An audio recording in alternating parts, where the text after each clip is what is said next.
बानी पीटीआई की ज़हनी हालत कितनी ज़्यादा ख़राब हुई है।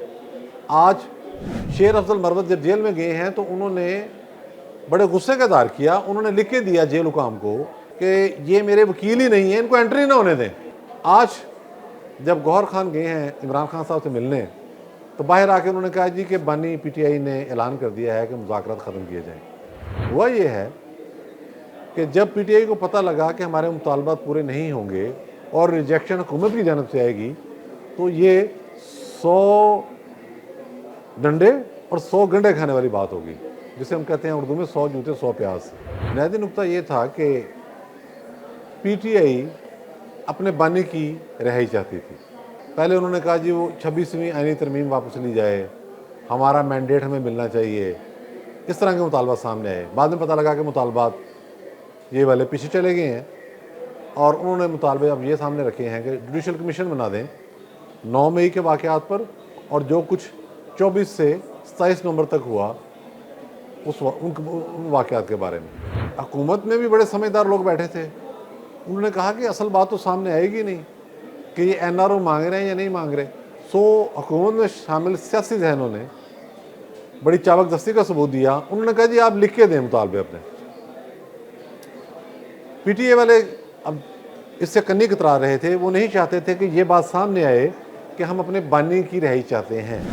वही हुआ जिसका अंदेशा था। पीटीआई ने हुकूमत के साथ मुज़ाकरात ख़त्म कर दिए हैं।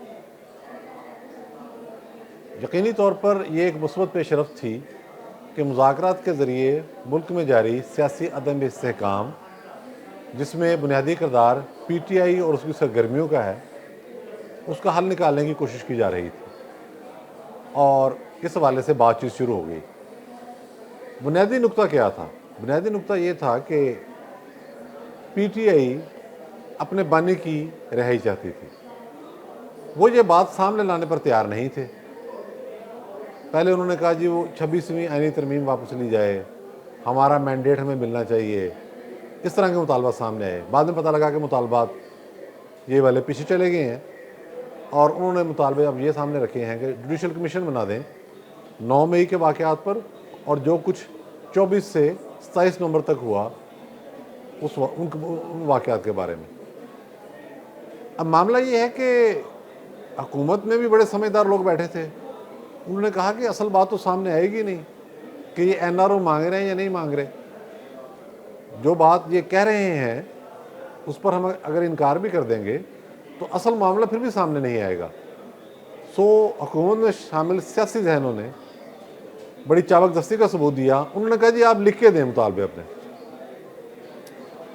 पीटीए वाले अब इससे कन्नी कतरा रहे थे। वो नहीं चाहते थे कि ये बात सामने आए कि हम अपने बानी की रिहाई चाहते हैं।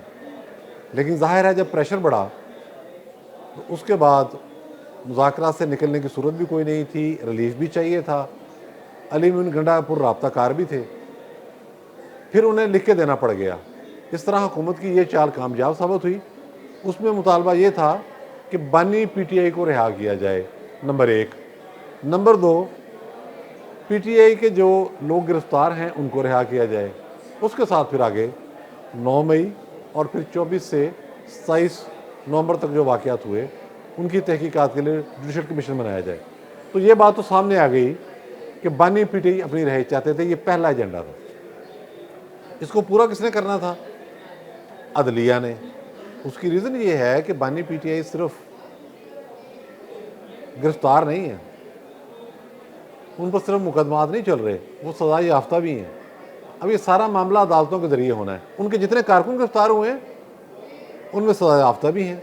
कुछ को फ़ौजी अदालतों से सज़ाएँ हुई हैं, कुछ को इंसदाद दहशतगर्दी की अदालतों से सज़ाएँ हुई हैं। अगर उनका मुतालबा मानकर जुडिशल कमीशन बनाया जाए, हम एज्यूम करते हैं, तो यकीनी तौर पर वो हाई कोर्ट या सुप्रीम कोर्ट के जजों पर मुश्तमिल होगा। वो उन्होंने कोई किसी सेशन जज को, किसी सिविल जज को, किसी मजिस्ट्रेट को तो इसलिए नामजद नहीं करना।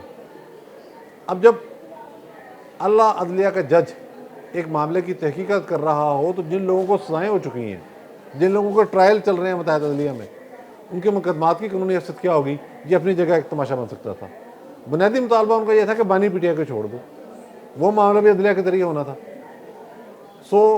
ये सारी की सारी अटैम्प्ट जो है ये रह गई। लेकिन हुआ क्या है? हुआ ये है कि पीटीआई भी भांप गई कि ये मुज़ाकरात कामयाब नहीं होंगे।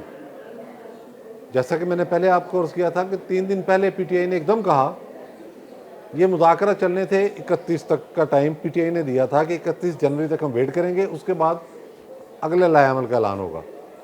फिर 3 दिन पहले अचानक सामने आ गया मामला कि जी 27 जनवरी आखिरी तारीख है, इससे पहले पहले आपने जो करना करें हमें बताएं। हुकूमत ने कहा ठीक है, हम 28 तक आपको मुतालबा जो है उसका जवाब देंगे। आज जब गौहर खान गए हैं इमरान खान साहब से मिलने, तो बाहर आके उन्होंने कहा जी कि बानी पीटीआई ने ऐलान कर दिया है कि मुज़ाकरात ख़त्म किए जाएँ। अब इस बात को समझें कि हुआ क्या है।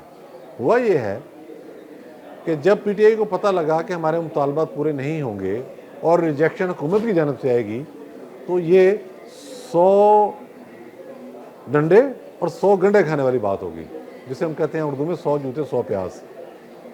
यानी कि बातचीत भी हुई, मुतालबात भी हो गए, ये चीज़ भी सामने आ गई कि बानी पीटीआई अपनी रहाई चाहते हैं, और उसके बाद रहाई भी नहीं हुई। तो उन्होंने अपनी तरफ से फेस सेविंग की और ऐलान कर दिया कि मुज़ाकरात हम ख़त्म कर रहे हैं। मुज़ाकरात हुकूमत ने भी ख़त्म कर देने थे। ये फेस सेविंग अब उनको एहतजाज के ज़रिए मामले को आगे बढ़ाने की कोशिश करेंगे तो वो भी इतना आसान नहीं है। लेकिन यहाँ एक पॉइंट अहम है, हुकूमत का एतमाद बढ़ेगा। बानी पीटीआई की ज़हनी हालत कितनी ज़्यादा ख़राब हुई है। आज शेर अफजल मरवत जब जेल में गए हैं तो उन्होंने बड़े गुस्से का इज़हार किया। उन्होंने लिख के दिया जेल हुकाम को कि ये मेरे वकील ही नहीं है, इनको एंट्री ना होने दें। एक तो है कि मेरे वकील नहीं है, आप अदालत में कागज़ दे दें कि वकालतनामा है, मैंने वापस ले लिया, वकालतनामा जमा हो गया। एक आप कह रहे हैं कि इनको जेल में ना दाखिल होने दें। इसका मतलब है कि बानी पीटीआई बड़े शदीद कर्ब से गुजरे हैं। एक जहनी जो इंतशार है उससे भी दो चार हैं। अब मामला ये है कि हुकूमत ने क्या किया है, हुकूमत ने जो इनके लिए जाल बिछाया था कि ये लिख के दें, वो लिख के दे दिया। एनआरओ की डिमांड बानी पीटीआई ने अपने लिए की, वो भी सामने आ गई। अब हुकूमत ने उनको कह दिया है कि आपने जो करना कर लो, आप अब आज़ाद हैं, हम ये मुतालबा तस्लीम नहीं करेंगे। तो ये प्रीएम्प्ट किया है पीटीआई ने इस हवाले से, जो सियासी तौर पर तो एक कोशिश हो सकती है, लेकिन इससे ज़मीनी हक़ाइक़ तब्दील नहीं होंगे। हुकूमत का ऐलान बिल्कुल वाज़ेह है कि आपने तहरीक चलानी है तहरीक चला लें, कुछ और करना है कुछ और कर लें, बाहर से सिफारिश करानी है बाहर से सिफारिश करा लें, हम तो कानून के मुताबिक चलेंगे, यानी कर लो जो करना है। बहुत शुक्रिया।